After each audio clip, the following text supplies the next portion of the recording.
పసుపు పంట తీసేందుకు మహారాష్ట్ర కూలీలే వచ్చి పసుపును తీస్తున్న పరిస్థితి నిజామాబాద్ జిల్లాలో చోటు చేసుకుంది. మరోవైపు కూడా పసుపు ఉడికించేందుకు కూడా కూలీలు మహారాష్ట్ర నుంచి వస్తున్న పరిస్థితులు నెలకొన్నాయి.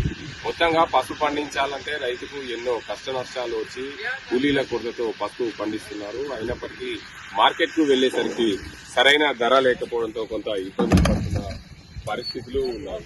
నిజామాబాద్ జిల్లాలోని మనం ఇక్కడ అర్బీ గ్రామంలో ఉన్నాం. ఈ అర్బీ గ్రామంలో పసుపుని యంత్రాల ద్వారా ఉడికిస్తున్న పరిస్థితి. ఎందుకంటే గత కొన్నేళ్లుగా యంత్రాల ద్వారా ఉడికిస్తున్నారు. అయినప్పటికీ దానికంటే ముందు పసుపును మనుషులతో కడాయిల ద్వారా ఉడికించేవారు. కానీ ఇప్పుడు యంత్రాలు తీసుకొచ్చి బాయిలర్లతో పసుపును ఉడికిస్తున్న పరిస్థితి. గతానికి ఈసారికి మాత్రం ఆ కడాయిలతో ఉడికిస్తే కొంత కర్కుమిన్ శాతం పెరిగే అవకాశాలు ఉన్నాయి. కానీ యంత్రాలతో ఉడికించడం వల్ల పూర్తిగా రైతులకు కొంత ఇబ్బందులు ఎదురయ్యే అవకాశం ఉంది. ఎందుకంటే ఓవైపు కూలీల కొరత, రైతులు నానా ఇబ్బందులు పడుతున్నారు.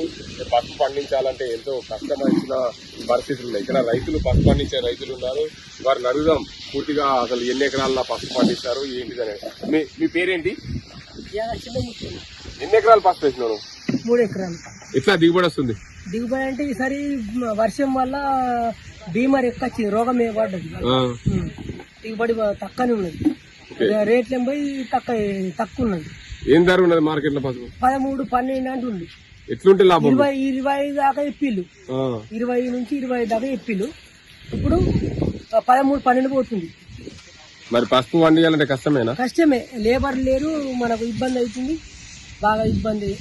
పసుపు అంటే ఇంకా రేటు తక్కువ ఉంటే ఇబ్బంది. ఏం ధర ఉండాలా మీకు? 20 దాకా ఉండాలి, 20 నుంచి 20 దాకా ఉండాలి. ఇక్కడ చూడొచ్చు, కూలీలు అయితే మహారాష్ట్ర కూలీలతో ఇక్కడ పని చేయిస్తున్న పరిస్థితి. మొత్తానికి నిజామాబాద్ జిల్లాకు ఇతర ప్రాంతాలతో అనేక ప్రాంతాలతో మా కూలీలు వస్తుంటారు. కానీ ప్రధానంగా మహారాష్ట్ర నుంచి అయితే ఇక్కడ కూలీలు వచ్చిన పరిస్థితి. ఎందుకంటే పసుపు నిజామాబాద్ జిల్లాలో గతంలో 35,000 ఎకరాలకు పైగా పసుపు పండేది.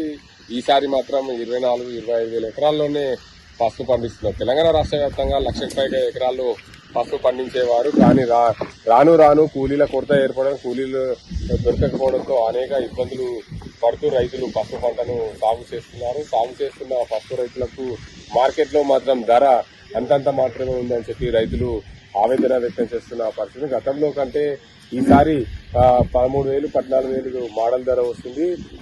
మినిమం ధర 9,500, అత్యధికంగా 13,000 నుంచి 14,000 ధర పడుతుంది. మోడల్ ధర వచ్చేసరికి 13,000-12,000 రూపాయలు ఉంటుంది. దీనివల్ల అనేక ఇబ్బందులు ఎదుర్కొంటున్నాం. పసుపు సాగు చేయాలంటే చాలా కష్టాలతో కూడుకున్న పని. ఓవైపు దీన్ని ఉడికించేందుకు కూలీకి ఒక్కో సిమ్కు 120 రూపాయలు చెల్లిస్తున్నామని చెప్తున్నారు. ఇక్కడ మహారాష్ట్ర కూలీలు అయితే ఉన్నారు. వారిని అడుగుదాం, వీళ్ళు ఎన్ని ఉడకబెడతారు? आप लोग कितना जलाते हल्दी? हल्दी कितना जलाते हैं डेली? कितना सिम्स जलाते? 70.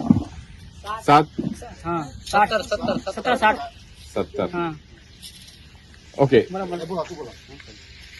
आप लोग कितना सिम हल्दी का जलाते? 67 तक। 67। मेरे को देखो कितना एक सिम को कितना पैसा आते? एक सिम को 120 आता है। 120। कितना आदमी लोग आए इधर? इधर 8 आदमी हम लोग। डेली कितना दिन काम रहते इधर? इधर 2 महीना तक रहता है। 2 महीना। कितना कमाते? कितना एक दिन का 700-800 एक आदमी का पड़ता है। 2 महीने बाद में उधर आप क्या काम करते? हम लोग बिहार का है ना, हाँ बिहार का इधर से हल्दी पका कर दूसरा काम नहीं जाते हैं। हाँ, क्या काम करते उधर? धान का है ना, धान का वो सेंटर ना। फिर इधर ही आते? हाँ, फिर इधर ही आते।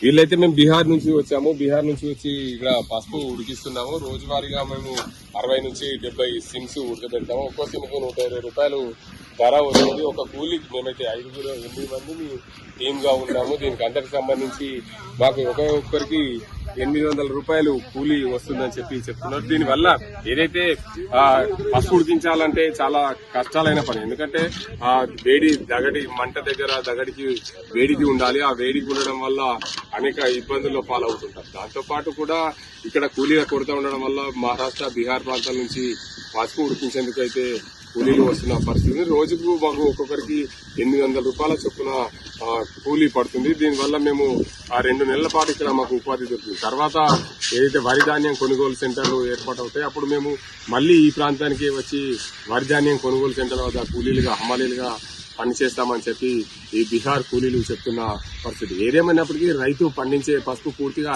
తీసి బయటకు వచ్చి దాన్ని అంతా శుద్ధి చేసే వరకు రైతుకు చాలా కష్ట నష్టాలు ఎదుర్కోవాల్సి ఉంటుంది. కూలీల కొరత, ఓవైపు వర్షాలకు పసుపు తడిసి ముద్దయ్యే రోజులు కూడా ఉంటాయి. కాబట్టి రైతు పండించే పంట చేతికొచ్చి మార్కెట్కి వెళ్లే వరకు కూడా అనేక కష్టాలు పడాల్సిందే రైతు అని చెప్పుకోక తప్పదు. అసలైన తొలి వెలుగు. ఫాలో వాట్సాప్ @తొలి వెలుగు official.